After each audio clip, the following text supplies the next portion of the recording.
الحمد لله نحمده ونستعينه ونستغفره ونؤمن به ونتوكل عليه ونعوذ بالله من شرور أنفسنا ومن سيئات أعمالنا من يهده الله فلا مضل له ومن يضلله فلا هادي له ونشهد أن لا إله إلا الله وحده لا شريك له ونشهد أن سيدنا ونبينا ومولانا محمدا عبده ورسوله أما بعد فإن أصدق الحديث كتاب الله وخير الهدي هدي محمد صلى الله عليه وسلم وشر الأمور محدثاتها وكل محدثة بدعة وكل بدعة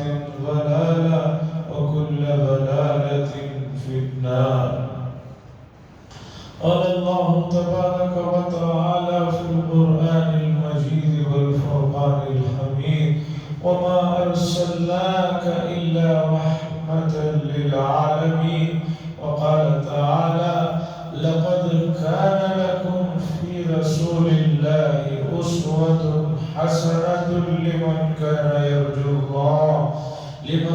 يرجو الله واليوم الآخر وذكر الله كثيرا. وقال صلى الله عليه وسلم لا يؤمن أحدكم حتى يكون هواه تبعا لما جئت به أو كما قال صلى الله عليه وسلم. عزیزان محترم، گزشتہ جمعہ جیسے کہ وعدہ ہوا کہ چاند نظر آ جائے گا اتوار کے دن، تو اتوار کو الحمدللہ چاند نظر آیا. ربیع الاول کی پہلی جمعہ ہے اور ربیع الاول سے پہلے ہی میں نے یہ مضمون آپ حضرات کے سامنے شروع کیا کہ رسول اللہ صلی اللہ علیہ وسلم کا جو مقام ہے، آپ کی جو حیثیت ہے، آپ کے جو کام ہے اور انسانیت کے لیے جو سوغات آپ نے دیے ہیں، رونا یہ ہے کہ غیروں کو تو چھوڑیے امت نے بھی نہیں سمجھا ہے. غیروں کا تو سوال ہی نہیں ہے، اس لیے کہ وہ نبی کو مانتے نہیں ہیں، جانتے نہیں ہیں. وہ نہیں جانتے ہیں، مانتے ہیں، وہ کوئی اتنی تعجب کی بات نہیں.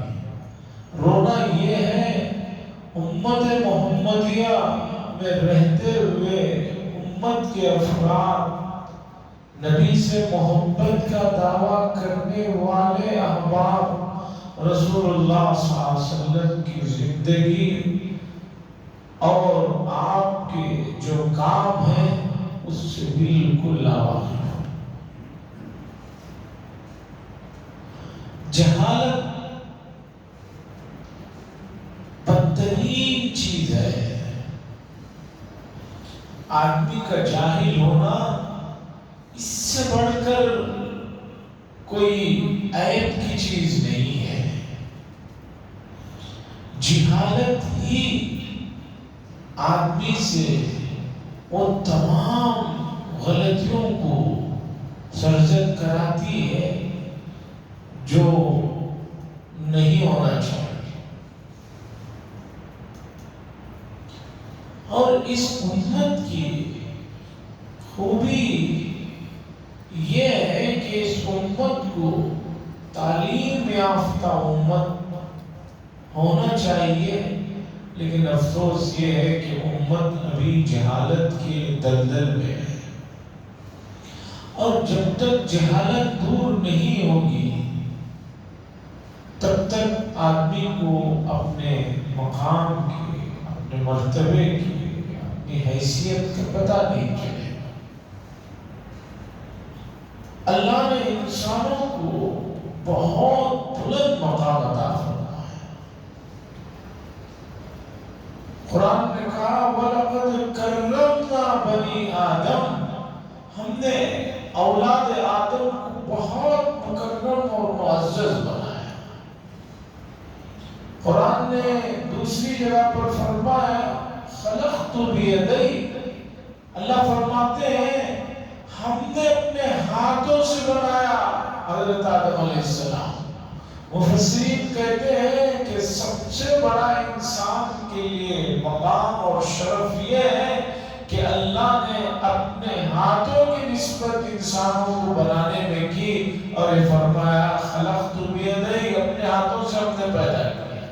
کسی بھی دوسری مخلوق کے لیے یہ بات نہیں ہے۔ پھر انسانوں میں اللہ نے جنہیں توحید کی دولت سے نوازا، انہیں مالا مال کیا، وہ اور زیادہ مقام و مرتبے کی حیثیت کے لوگ ہیں۔ انسان ہونا خود بڑی بات، اوپر سے توحید کے زمرے میں آ جانا یہ اور بڑی فضیلت کی بات ہے۔ لیکن افسوس یہ ہے کہ توحید جیسی عظیم دولت کی خود توحید والوں کے یہاں، کلمے والوں کے یہاں قدر نہیں۔ اس کے بعد تیسری بڑی دولت، اللہ تبارک و تعالیٰ نے حضرت محمد الرسول اللہ صلی اللہ علیہ وسلم کا امتی بنایا۔ یہ اور بڑی دولت ہے جس کے کوئی انتہا نہیں ہے۔ اب ایک امت کا عام آدمی اسے آپ سوال کریں گے تو کہے گا کہ میں تو بالکل خالی ہوں، میرا کوئی مقام ہی نہیں ہے، حیثیت ہی نہیں ہے۔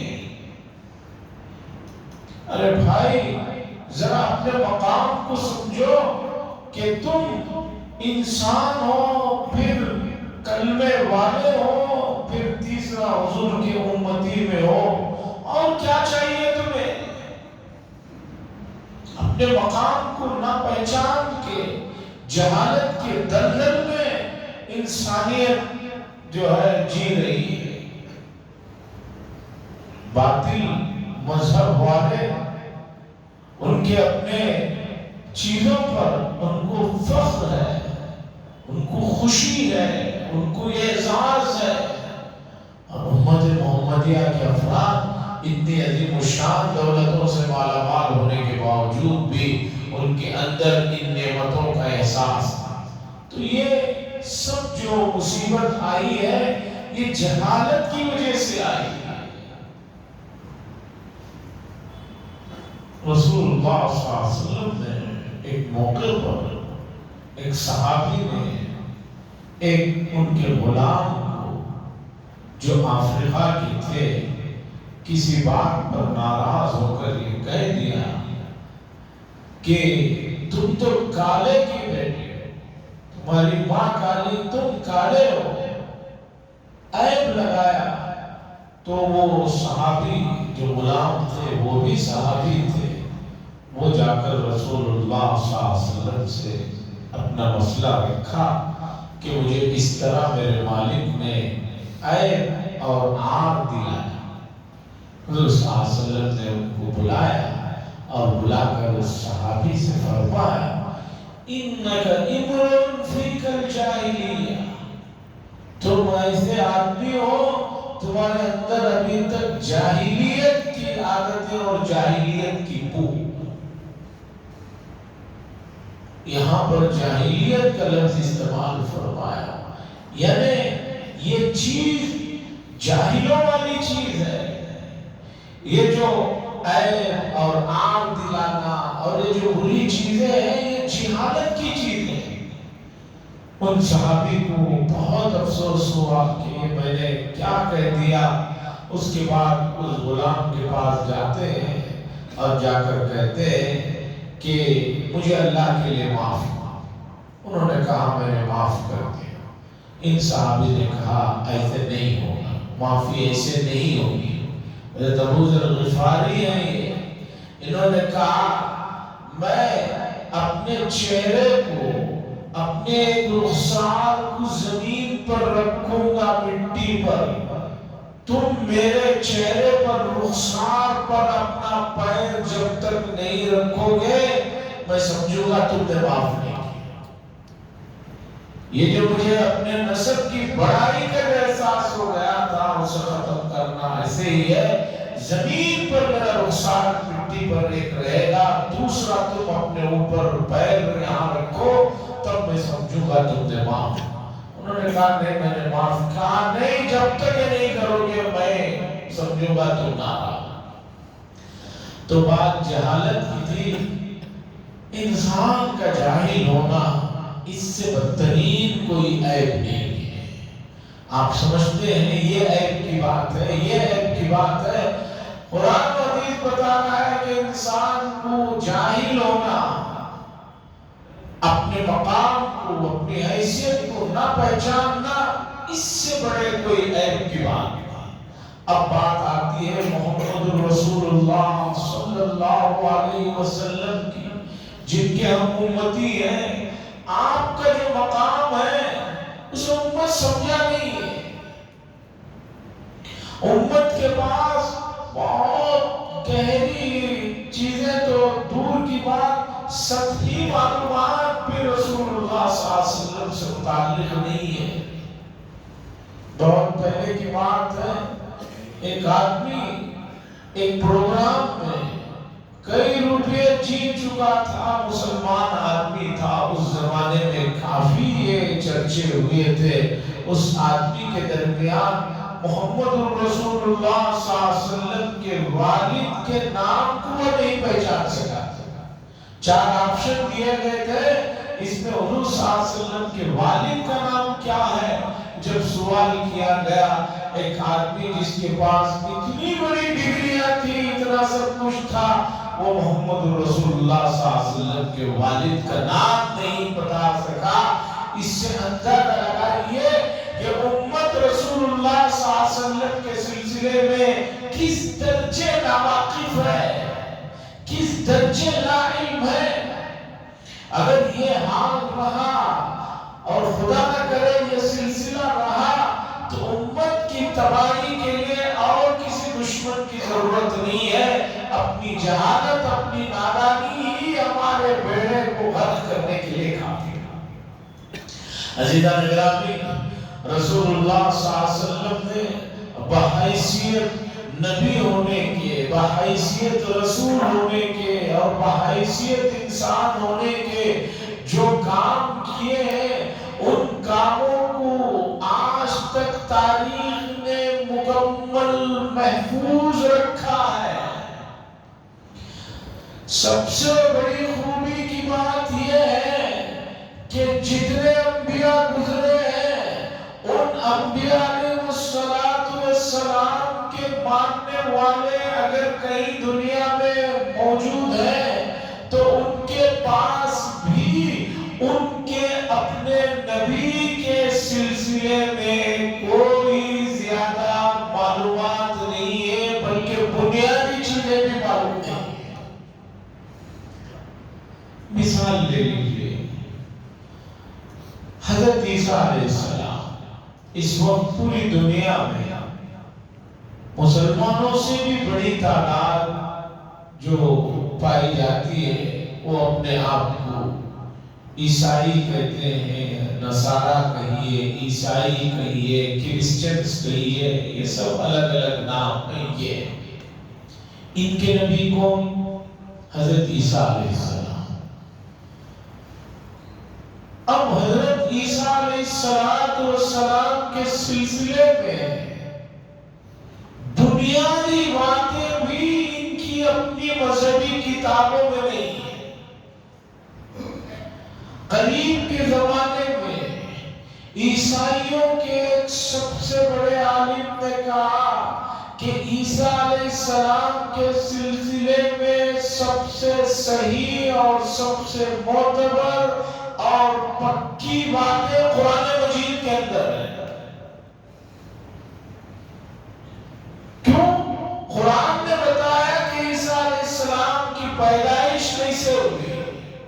قرآن نے بتایا حضرت مریم سے ان کی پیدائش ہوئی اور اللہ کے حکم سے وہ جبریل علیہ السلام نے جو روح پھونکا اس سے ان کی پیدائش ہوئی.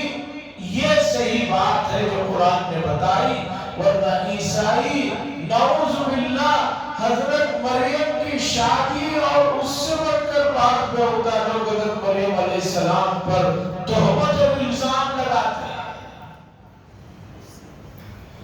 عیسائیوں کے پاس اپنے پیغمبر کے سلسلے کی معلومات نہیں ہے. نمبر 2، حضرت عیسیٰ علیہ السلام زندہ ہے یا کیا ہے، اس سلسلے میں عیسائیوں کے یہاں اتنا اختلاف ہے کہ آدمی سمجھنے میں پریشان ہو جاتا ہے. قرآن نے بتایا عیسیٰ علیہ السلام کو کسی نے قتل بھی نہیں کیا، کسی نے سولی پر بھی نہیں چڑھایا. وما قتلوه وما صلبوه ولكن شبه لهم. لوگوں کو البتہ شبہ ہو گیا، ہم نے ان کو اٹھا لیا. عیسائیوں کے پاس حضرت عیسیٰ علیہ السلام کی زندگی کا سب سے مشہور جو واقعہ ہے جو ان کی بائبل میں ملتا ہے وہ پہاڑی کا واز. پہاڑی کے واز کے نام سے ایک واز ہے، بس وہی ایک ملتا ہے. جبکہ امت محمدیہ خوش ہو جاؤ، ہم جس نبی اور رسول کے امتی ہیں ان کے سلسلے میں پیدائش سے لے کر بلکہ اس سے پہلے سے لے کر اس کے آخر تک، بلکہ نبوت سے پہلے کے، نبوت کے بعد کے، انتقال کے وقت کے، انتقال کے بعد کے تمام حالات ہمارے پاس اتنے مکمل ہیں، اتنے مفصل ہیں، اتنے مدلل ہیں، اتنے لوگوں نے ان چیزوں کو بیان کیا ہے کہ کوئی اس کا انکار کر ہی نہیں سکتا. تو عزیزان گرامی، امت محمدیہ کے افراد کا سب سے بڑا جرم، ان کا سب سے بڑی نادانی، ان کا سب سے بڑا گناہ یہ ہے کہ یہ لوگ یعنی ہم لوگ اپنے نبی کے سلسلے کے جو چیزیں ہیں، آپ کی جو خدمات ہیں، آپ کے انسانیت پر جو احسانات ہیں، ان سے بالکل ناواقف ہے. اس لیے آج کوئی بھی آدمی نبی کی ذات پر غیر کچھ بھی کہہ جاتا ہے، ہمارے لوگ جو ہے بس افسوس کرتے رہ جاتے ہیں یا اس موقع پر پوچھتے رہ جاتے ہیں. وہ پوچھ رہے ہیں اس کا کیا جواب ہے. میرا اور آپ کا بنیادی فرض یہ ہے کہ ہم اپنی زندگی میں سب سے پہلی ترجیح، سب سے پہلا کام یہ ہے کہ اپنی نبی صلی اللہ علیہ وسلم کی زندگی کو اکثر نو شروع سے لے کر آخر تک اتنا مطالعہ کریں، اتنا محفوظ کر لیں جیسے ہم اپنے خاندان کے بڑوں کے ناموں کو، ان کے کارناموں کو تھوڑا بہت جانتے ہیں. اس سے 100 گنا زیادہ ہمیں رسول اللہ صلی اللہ علیہ وسلم کی ذات اقدس سے متعلق معلومات ہونا چاہیے. عزیزان گرامی، امت میں ایسے بھی افراد ہیں جن کو ابھی تک درود پاک صحیح طور پر مکمل پڑھنا نہیں آتا. اب اس سے بڑھ کر امت کے لیے اور کیا افسوس کی بات ہو سکتی ہے. اب اس سے آگے کی بات جس سے کسی کو اختلاف نہیں ہوگا، رسول اللہ صلی اللہ علیہ وسلم کو جو معجزات دیے گئے ان کی بڑی تعداد ہے. گزشتہ انبیاء میں ہر نبی کو 1-2 معجزے ملتے تھے. کسی کو 3 مل گئے، کسی کو 2 معجزے مل گئے. موسیٰ علیہ السلام ان کے مشہور معجزے قرآن نے ذکر کیا. ایک ان کے پاس جو عصا تھا وہ زمین پر ڈالتے تو اشداء بن جاتا تھا. دوسرے ید بیضا، اپنے ہاتھ کو یہاں سینے کے پاس بغل کے پاس رکھ کر نکالتے تو وہ چمکنے لگتا. کچھ اور معجزات جیسے سمندر میں 12 رستے بن گئے ان کے لکڑی مارنے سے، کچھ معجزات تھا. رسول اللہ صلی اللہ علیہ وسلم کے معجزات کتنے ہیں، ان کی تعداد علامہ نووی علیہ الرحمہ نے ذکر کی ہے کہ 150 سے زیادہ معجزات ہیں۔ کتنے ہیں اس کی تعداد کے سلسلے میں علماء کے آپس کے اقوال ہیں، لیکن پوری امت مسلمہ کے تمام علماء کا اس پر اتفاق ہے کہ رسول اللہ صلی اللہ علیہ وسلم کا سب سے بڑا معجزہ قرآن مجید ہے، زندہ معجزہ جو حضور صلی اللہ علیہ وسلم کے بعد بھی قیامت تک رہنے والا معجزہ۔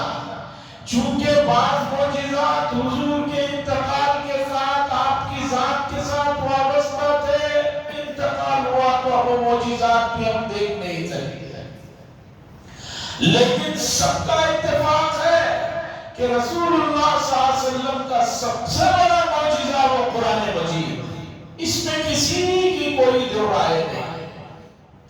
خصائص کبریٰ میں جلال الدین سیوطی رحمۃ اللہ علیہ نے تفصیل سے اسے ذکر کیا۔ سوال یہ ہے کہ رسول اللہ صلی اللہ علیہ وسلم کا سب سے زندہ اور ہمیشہ رہنے والا معجزہ قرآن مجید ہے۔ سوال یہ ہے کہ امت کے وہ افراد جو اپنے آپ کو رسول اللہ صلی اللہ علیہ وسلم کا امتی اور سب سے بڑا عاشق کہتے ہیں، مجھے معاف رکھیے اس تلخی پر اور اس صاف گوئی پر کہ میں اس طرح کی بات کر رہا ہوں، چونکہ امت کو اب بیدار کرنے کے لیے جو لب و لہجہ سختی کا استعمال کرنا پڑے کرنا ہوگا، ورنہ امت جو ہے خواب غفلت سے بیدار ہونے والی نہیں ہے۔ امت کو جو ہے اپنے آپ میں اتنے مست ہے کہ ان کو جو ہے اب جگانے کے لیے لب و لہجے گزرا تلخ کرنا پڑے گا۔ اب دوائی جو ہے وہ پیراسیٹامول تک نہیں رہی، اب اینٹی بائیوٹک اور انجیکشن اور آگے چل کے آپریشن کا مسئلہ آ گیا ہے۔ تو اب سنیے، حضور کا سب سے بڑا اور زندہ معجزہ قرآن مجید ہے۔ امت کے وہ افراد جو مسجدوں میں آتے جاتے ہیں، مسجدوں میں آنا نماز پڑھنا چاہے روز میں 2 وقت کی ہو چاہے 3 کی ہو یا جمعہ کی ہو، ان افراد کی میں صرف بات کر رہا ہوں جو افراد مسجد میں آتے ہی نہیں ہیں۔ میں ایسے افراد کو جانتا ہوں، پرسنل بات کر لیا ہوں کہ بھئی کم از کم جمعہ کو آؤ، اور جمعہ کو تو جمعہ عید کی نماز تک نہیں پڑھتے۔ ایسے افراد ہمارے محلے میں، ہر محلے میں تلاش کریں گے تو آپ کو ملیں گے۔ خیر، تو جو افراد مسجدوں میں آنا جانا جن کا لگا ہوا ہے، میں ان سے پوچھتا ہوں، وہ قرآن مجید جو زندہ معجزہ حضور کا ہے، انہوں نے قرآن مجید کو کب کھولا تھا؟ روزانہ کتنی مرتبہ اسے دیکھ رہے ہیں، کتنا پڑھ رہے ہیں؟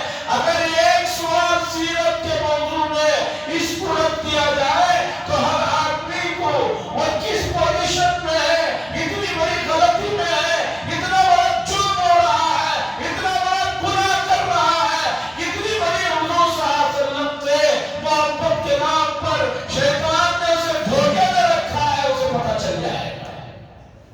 عزیزان گرامی، معاف رکھیے، حضور کے مقام کو آپ سمجھنا ہے تو آپ کو قرآن کھولنا پڑے گا، اس لیے کہ دنیا کی سب سے سچی اور پکی اور بے مثال اور بے نظیر جو کتاب ہے وہ قرآن مجید ہے۔ اور قرآن مجید کیا ہے؟ سیدہ عائشہ رضی اللہ تعالیٰ عنہا سے پوچھا تھا صحابہ نے کہ حضور صلی اللہ علیہ وسلم کے اخلاق بتائیے، تو انہوں نے پوچھا سیدہ عائشہ رضی اللہ تعالیٰ عنہا نے کہ تم قرآن نہیں پڑھتے؟ انہوں نے کہا پڑھتے ہیں۔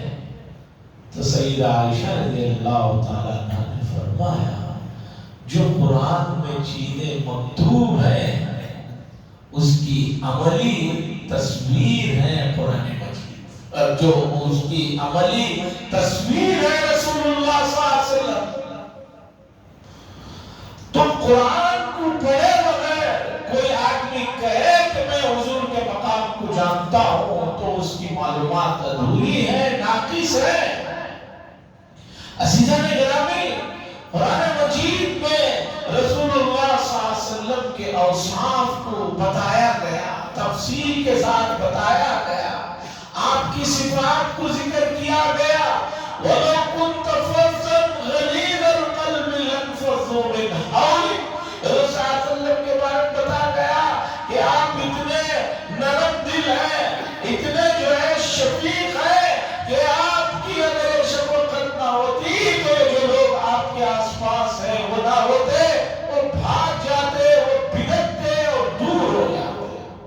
قرآن مجید میں سورہ توبہ کے آخر میں اللہ نے فرمایا کہ رسول اللہ صلی اللہ علیہ وسلم کے بارے میں بتایا کہ ہم نے ایسے رسول کو تمہارے درمیان میں بھیجا ہے، حریص علیکم، بہت زیادہ تمہاری فکر میں، امت کی فکر میں بہت زیادہ انہیں حرص ہے کہ امت کو کسی طرح فائدہ پہنچائے۔ حریص علیکم بالمؤمنین رؤوف الرحیم، مومنین پر بہت زیادہ شفقت کرنے والے، بہت زیادہ رحم کرنے والے۔ رؤوف رحیم اس آیت میں یہ نبی صلی اللہ علیہ وسلم کی صفات ہے۔ قرآن مجید میں رؤوف رحیم اللہ کی صفات میں بہت استعمال ہوئے ہیں، لیکن اس آیت میں مفسرین کہتے ہیں کہ یہاں رؤوف رحیم جو لفظ استعمال ہوئے ہیں، بہت زیادہ مہربانی، بہت زیادہ شفقت، یہ حضور صلی اللہ علیہ وسلم کی صفت ہے۔ کس کے ساتھ؟ مومنین کے لیے آپ بہت زیادہ مہربان ہیں۔ عزیزان گرامی، رسول اللہ صلی اللہ علیہ وسلم کی شفقت کا عالم دیکھیے، اللہ سے مسلسل یہ مانگتے رہے کہ اللہ میری امت کو اجتماعی تباہی سے حفاظت فرما۔ اسی لیے گزشتہ انبیاء کے قوموں نے جب نافرمانیاں کی، ایک ساتھ ان کا قصہ تمام کر دیا گیا، لیکن اس امت محمدیہ کے لیے رسول اللہ صلی اللہ علیہ وسلم کی مسلسل دعائیں اور مہربانی کا یہ عالم ہے کہ امت ہر طرح کے گناہوں میں، ہر طرح کی برائیوں میں بھری پڑی ہے، اس کے باوجود اللہ تبارک و تعالیٰ کے کرم اور مہربانی کا یہ عالم ہے کہ امت کو بیدار کرنے کے لیے تھوڑا بہت جو ہے پکڑ ہوتی ہے، ورنہ اگر اللہ تبارک و تعالیٰ امت کی نافرمانیوں پر پکڑ پر آ جائے تو امت کا کوئی فرق باقی نہیں رہے گا۔ عزیزان گرامی، رسول اللہ صلی اللہ علیہ وسلم نے امت کے لیے جو دعائیں کی ہیں، جو گڑ گڑایا ہے، اور امت کے لیے اللہ کے یہاں جو التجائیں کی ہے، ان کو ذرا سمجھیے۔ اتحیات آپ پڑھتے ہیں نماز میں تو اس میں السلام علیکہ ایھا النبی پڑھتے ہیں ورحمۃ اللہ وبرکاتہ۔ آگے اللہ سے کہہ کر اللہ کے نبی نے کہا، اے اللہ میرے آپ کے جو نیک بندے ہیں، جو فرما بردار امتی ہیں، ان کے لیے بھی کچھ ہو جائے، آپ کے فرما بردار اور میرے امتیوں کے لیے بھی کچھ ہو جائے۔ تو آگے بڑھایا گیا، السلام علینا وعلی عباد اللہ الصالحین، سلامتی ان پر بھی ہو جو اللہ کے نیک اور فرما بردار بندے ہیں۔ ہر نماز میں ہر امتی جو ہے جہاں نبی کے لیے دعا کرتا ہے، وہی نبی نے جو ہے اپنے فرما بردار امتیوں کے لیے بھی اللہ کی طرف سے سلامتی کے لیے جو ہے گزارشیں کر رہے ہیں۔ اور امت ہے رسول اللہ صلی اللہ علیہ وسلم کے سلسلے میں انتہائی ناواقفیت کی زندگی جی رہی ہے۔ لوگوں کو سنت کی جب بات کی جاتی ہے تو لے لے کے دو چار سنتیں معلوم رہتے ہیں۔ حضور کو میٹھا پسند تھا، بس یہی ایک سنت یاد رہ گئی ہے۔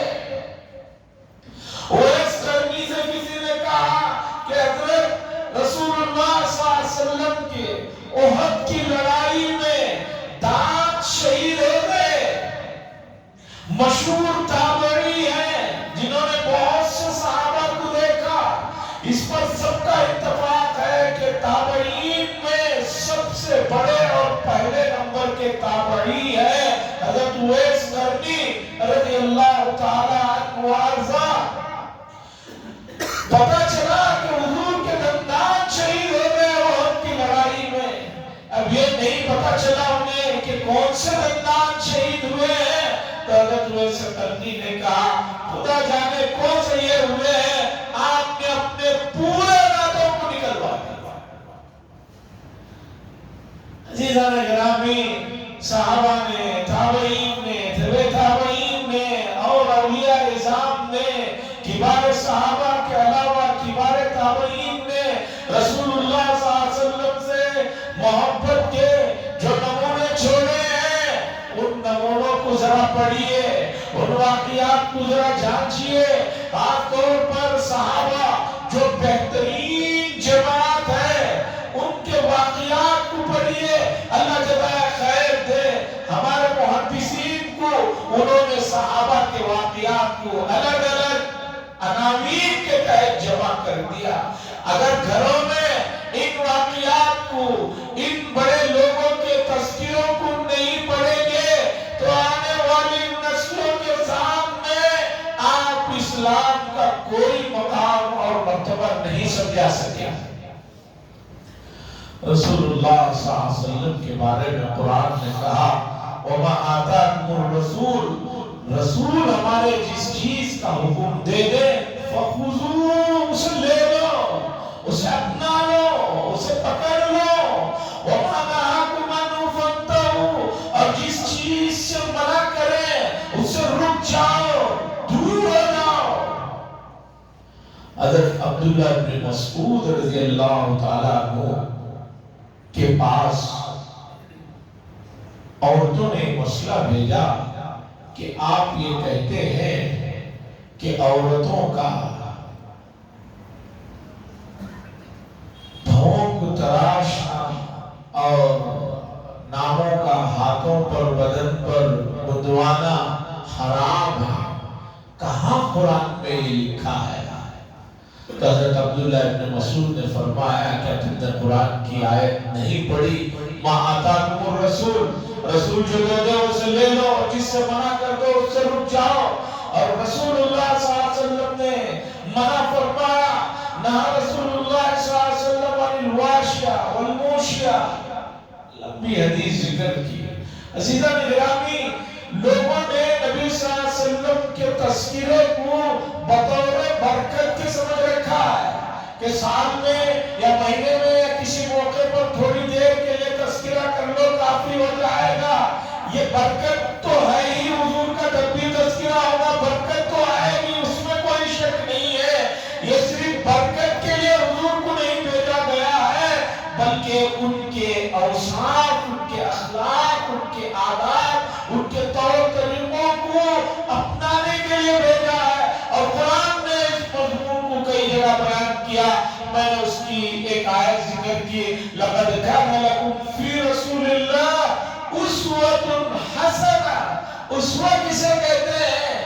کمپلیٹ کسی چیز کی کاپی کرنے کو، جیسے زیراکس ہوتا ہے اور زیراکس میں بھی ایک چیز ہوتی ہے کلر زیراکس، تو اس طرح کاپی کرنے کو کہا جاتا ہے نہ کہ کوئی اور چیز کو۔ اللہ سے دعا فرمائے اللہ تبارک و تعالی ہمیں بیدار ہونے کی اور اپنے مقام کو، اپنی حیثیت کو، اپنی ذمہ داریوں کو، اپنے فرائض کو، اپنے اوپر جو کام ہم پر ہے ان کو سمجھنے کی اور اسے ادا کرنے کی توفیق نصیب فرمائے۔ وآخر دعوانا الحمدللہ رب العالمین۔